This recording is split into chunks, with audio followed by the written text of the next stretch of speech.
Salut les petites gazelles, on est dans ma cuisine, on est en plein ramadan. Aujourd'hui j'ai décidé de partager avec vous ma recette de harira facile. Harira.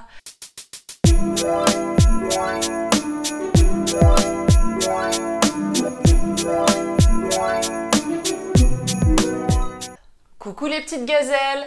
Alors hier j'ai fait ma harira ici et je vous ai filmé des petites séquences où j'essaie de vous expliquer étape par étape comment faire une harira simple, rapide, facile et délicieuse. J'ai essayé de vous filmer tout ça du mieux que je l'ai pu.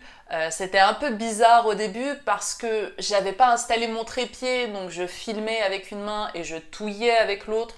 Donc c'est un peu chelou, mais vous en faites pas, le principal est là et je vous mets tous les ingrédients et toute la recette en barre d'infos.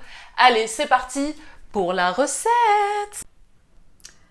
Bon bah voilà les petites gazelles, j'ai fait les courses, j'ai acheté de quoi faire la fameuse harira facile. Donc évidemment on a des tomates pelées entières, persil, coriandre. Ça c'est les must-have de la harira facile, hein. Si vous n'avez pas ça, ça sert à rien. Oubliez la recette. Un gros et beau oignon. J'ai aussi acheté du céleri pour faire une petite variante. Vous me direz ce que vous en pensez, si vous aimez ou pas. On a le curcuma, bon, je sais pas pourquoi il y a de la cannelle. Bon. Curcuma, poivre, sel.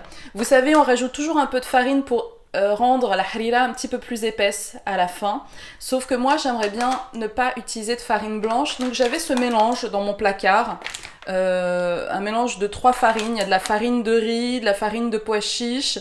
Je me suis dit que ça pourrait être sympa d'en mettre une cuillère pour épaissir un petit peu la harira. Et évidemment, pois chiches et lentilles que je vais laisser tremper toute la nuit. Parce que je ferai ma recette demain. Donc là, ce soir, on va les laisser tremper dans de l'eau fraîche. On va les recouvrir, genre même bien comme il faut. Parce que vu que ça va gonfler, il faut qu'il y ait assez d'eau pour les recouvrir. Pareil pour les lentilles. Et on se retrouve demain pour la recette dans la marmite. La marmite, et oui. J'ai laissé mes lentilles tremper toute la nuit. Les pois chiches aussi, vous voyez qu'ils ont bien gonflé. Donc là, il faut prendre la peine d'enlever la peau. Alors là, les gazelles, première étape, et dites-vous que quand on aura fini cette étape, on aura fait 80% de la recette. On va d'abord tout hacher. Donc on va hacher la coriandre, le persil, on va râper le gros oignon et on va couper en petits cubes le céleri. Bon, on va pas tout mettre, il y en a beaucoup là, mais on va, disons, mettre deux branches comme ça, qu'on va couper en petits cubes. Évidemment, on rince, on enlève l'élastique et on rince bien notre verdure. Une fois que c'est rincé, on va la passer dans ce petit bol. Il est tout minus le mien, donc je m'y prends à plusieurs reprises. Bon, alors la première étape, c'est qu'on met de l'huile d'olive. On ajoute ensuite ce que je viens de mixer. Donc là, c'est persil et coriandre. C'est pas facile. Les petites gazelles, pensez à pas tout mixer. Gardez-vous un petit peu de verdure, un petit peu de persil et surtout de la coriandre pour la décoration de votre harira. Alors là maintenant, on va s'attaquer au gros oignon. Soit vous le râpez avec une grosse râpe, soit vous faites comme je viens de faire, hein, vous le mixez grossièrement comme on vient de faire avec les herbes. L'épreuve du gros oignon, c'est ok, donc là il est mixé avec le persil et la coriandre. Là je vais découper en dés mon céleri, ça parfume vachement la harira. C'est une grande première pour moi, j'ai déjà mangé des harira avec du céleri dedans, mais je ne l'ai jamais faite avec. Donc on va tester ça ensemble. Donc, là les gazelles, je récapitule, on a le céleri haché, un gros oignon haché, persil et coriandre haché, tout ça avec de l'huile d'olive. Là, on va rajouter nos pois chiches. Ma mère a une expression concernant le dosage, c'est « Aynek mizanek », ça veut dire « tes yeux sont à mesure ». Donc voilà, moi c'est toujours en mode freestyle, je ne me prends pas la tête. C'est une recette de harira facile, accessible et rapide. Et voilà, franchement, on va dire que là pour le moment c'est bon.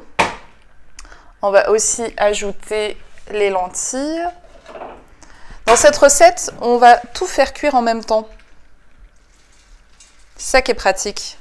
Moi j'aime trop les lentilles. Et en fait, pois chiches et lentilles vont être notre source de protéines.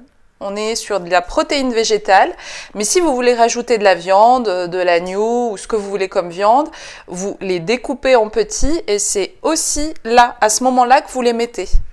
On va ajouter nos épices, donc on va rajouter du curcuma, un peu de poivre, on va saler et un tout petit peu de cannelle.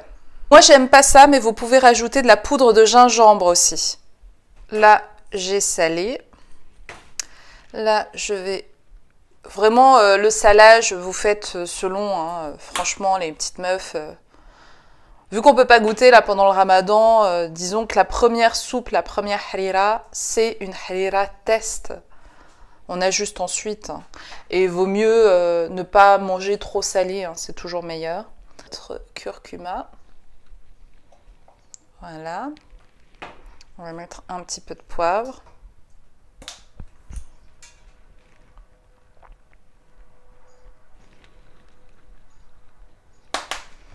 Et un tout petit peu de cannelle.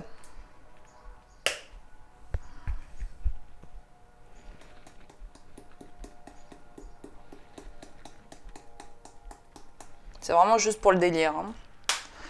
Ok, maintenant on va ajouter la tomate. Les filles, si vous voulez plus vous la péter plutôt que de mettre de la tomate comme ça là. Vous prenez des grosses tomates fraîches, vous les rincez, vous les passez à la moulinette, vous enlevez la peau, vous faites une version avec des tomates fraîches. Ça sera meilleur évidemment au goût, enfin je pense, je sais pas. Ou vous faites moitié-moitié, vous pouvez aussi faire moitié-moitié, moitié tomate fraîche, moitié tomate en conserve. Moi je vous avouerai que j'ai opté pour cette solution pour cette fois. Mais le ramadan est encore long, je pense que sur la prochaine je la ferai avec des tomates fraîches. Mais là les gazelles, j'ai vraiment envie de partager avec vous une recette simple, facile, efficace, disons que c'est la base. Et ensuite si vous voulez faire évoluer votre recette, un peu comme un Pokémon, si vous voulez la faire évoluer, vous pouvez, à votre guise, une fois que vous avez maîtrisé cette base-là. En mode top chef, les gazelles, on y va, on se challenge, et oui! Avant d'ajouter la tomate, on fait quand même revenir tout ça à feu très léger. Voilà, on fait revenir tout ce qu'on a fait là. Bon bah voilà les filles, j'ai mis l'équivalent d'une grosse boîte comme ça, d'une grosse boîte de tomates. On mélange bien, je pense que ça va être suffisant pour la harira. J'avais opté pour 2 boîtes, mais une ça m'a l'air génial. Donc là vous voyez, on a la base de notre harira, tous les ingrédients sont là. On va couvrir d'eau, on va remplir d'eau à peu près jusqu'à ici. Puis on va laisser cuire à feu moyen pendant 1 heure. Pendant 1 heure. Ensuite, je vais faire un petit mélange parce que pour avoir le velouté de la harira, parce qu'elle est un peu, voilà, elle est veloutée la harira, on la fait épaissir avec, normalement, c'est de la farine et de l'eau. Voilà, on mélange et ensuite on dilue ça dans la harira. Mais moi, je vais opter pour cette base-là, qui n'a pas de gluten. Donc, c'est de la farine de riz, de la farine de pois chiches et de la farine de manioc. Voilà, je pense que ça sera plus digeste pour le ramadan. Donc ça sera l'étape de tout à l'heure. Voilà, on remplit bien d'eau parce qu'il ne faut pas oublier que les lentilles et les pois chiches ont besoin de cuire là. Qu'est-ce que je voulais vous dire aussi? Ah oui, 10 minutes avant la fin de la cuisson, donc quand je vais ajouter ça. Si vous voulez ajouter des cheveux d'ange, des petites pâtes cheveux d'ange, ou alors si vous n'avez pas des cheveux d'ange, des spaghettis que vous avez coupés, c'est à ce moment-là qu'il faut les mettre, quand il reste 10 minutes de cuisson pour qu'elles puissent cuire. Bon, alors là, ça fait 45 minutes que la soupe cuit, donc il est temps d'incorporer le mélange farine sans gluten et eau pour la rendre veloutée. Donc on diminue le feu, parce que sinon ça va cuire et ça va vous faire une petite crêpe dans la soupe et c'est pas l'intérêt. On verse et on va mélanger.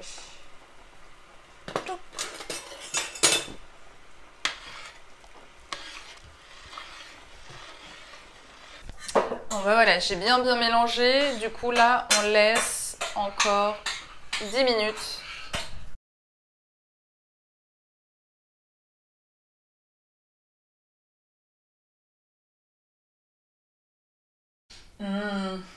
L'odeur de la coriandre, du persil et du curcuma, c'est magique. Bon bah voilà les filles, la soupe est prête.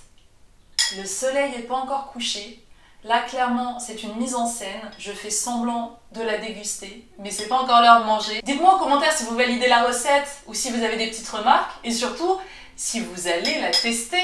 Je vous fais un gros bisou et je vous dis à très vite. Mouah.